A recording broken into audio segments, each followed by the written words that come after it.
สบายดีมื้อนี้เมื่อวานแห่ยามค่ำพี่น้องเมื่อวานแห่ยามค่ำเด้อพอเสร็จสิ้นจากห้องเพลงบุญสงกรานต์เมื่อยหลายบ้านแห่น้อยจักสิแล้วแรงหรือบ่พี่น้องมีมาทางนี้เนาะ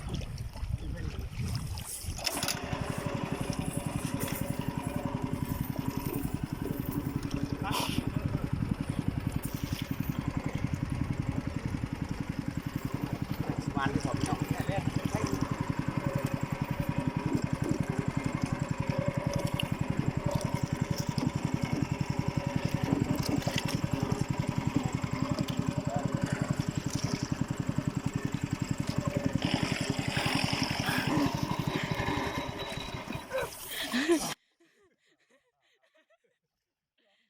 คู่ไปคู่มาโชว์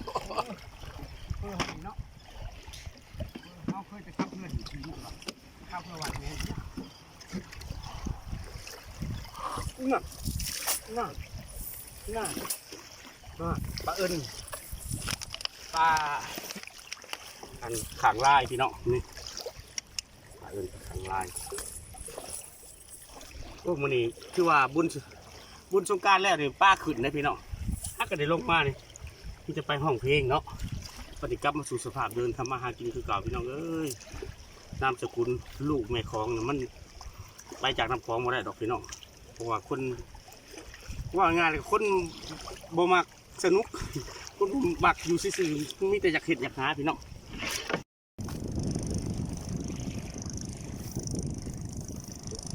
แล้วสินี่มันตำรวจออกมาเดี๋ยว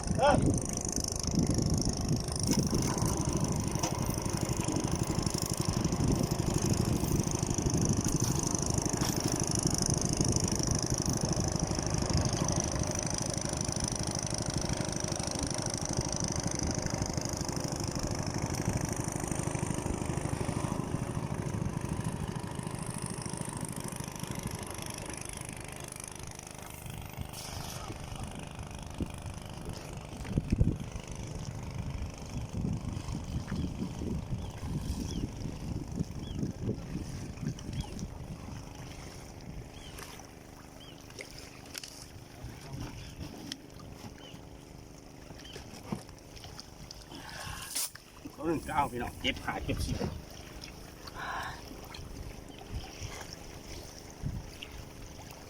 แล้วสิคิดทหารเด้อแล้วสิ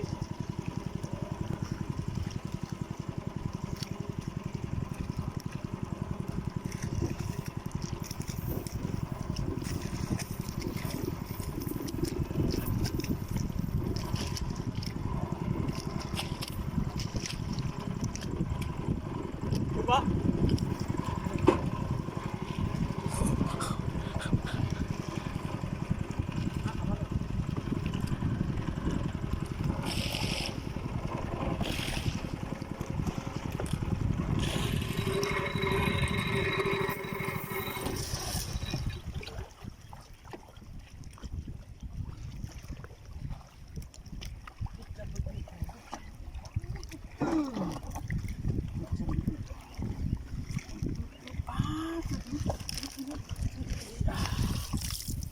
บรรยากาศเป็นแบบนี้น้องทางแหน่เด้อซูเปอร์เด้อ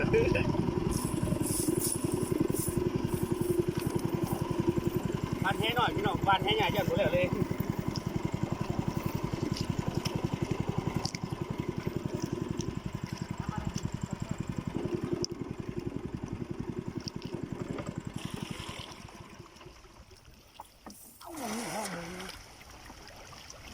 มาเลยบอกพี่น้องกันพี่น้องเด้อมาเลยบอก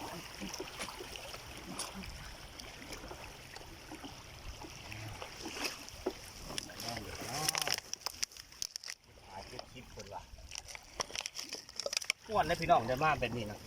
สุกมีคนสุกนาน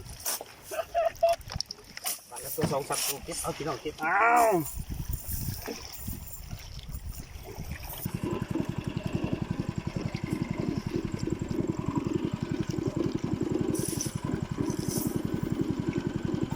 ไปดิเลย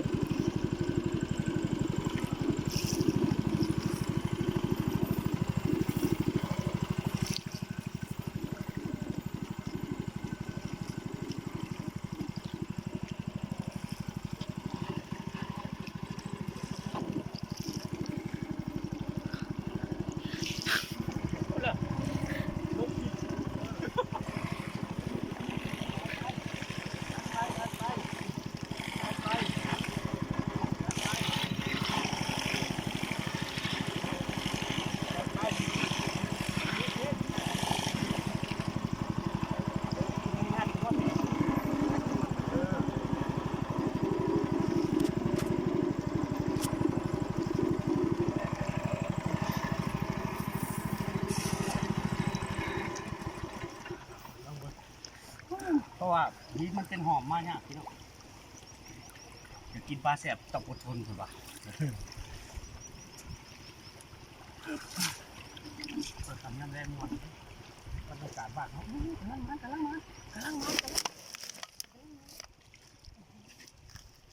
บ้านเขาโอ้ยหมดบ้านเขาว้าสุดมานเลยโคตรมานเลยเฮ้ยเก็บบ้าน เก็บ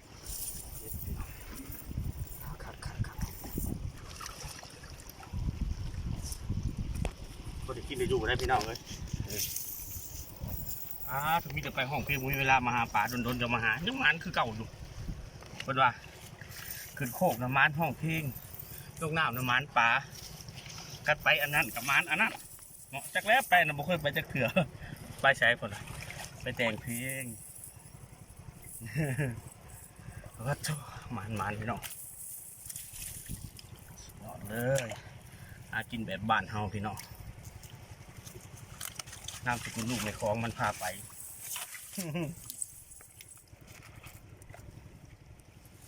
ก็แต่งเพลงเก็บประสาทปวดหัวมาหวานแห่เลยเศร้าดูได้ปลาถือจากสีมันก็ลืมควบอุคุมอ่างพี่น้อง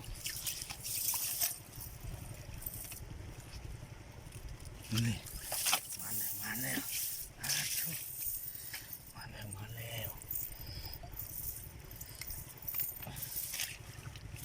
เบิ้งบัดสิลองอย่างเป็นยามไปหวานหันลองเบิ้งเด้อลองอย่างไปหวานดู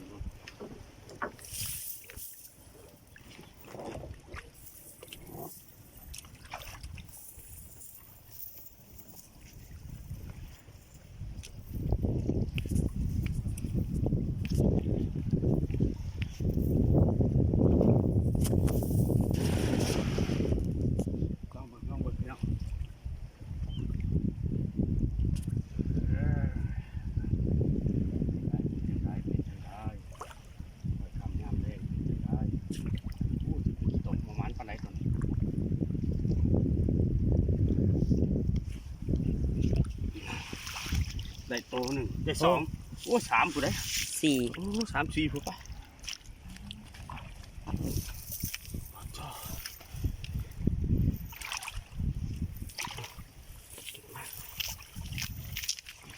ได้หลายเติบเลยขันเนาะ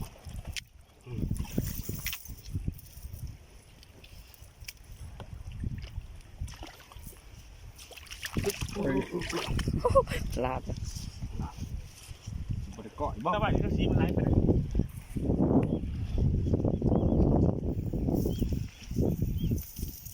บางอย่างในบ้านนี่ใช่ไหม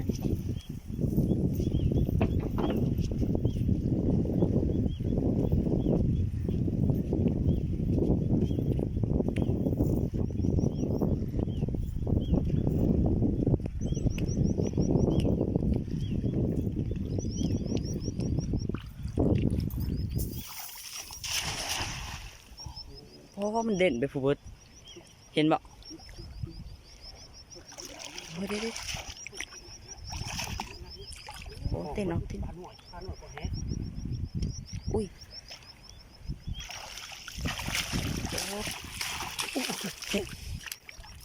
เบิดเนาะ เด่นคือเอาหมองน้ำลาย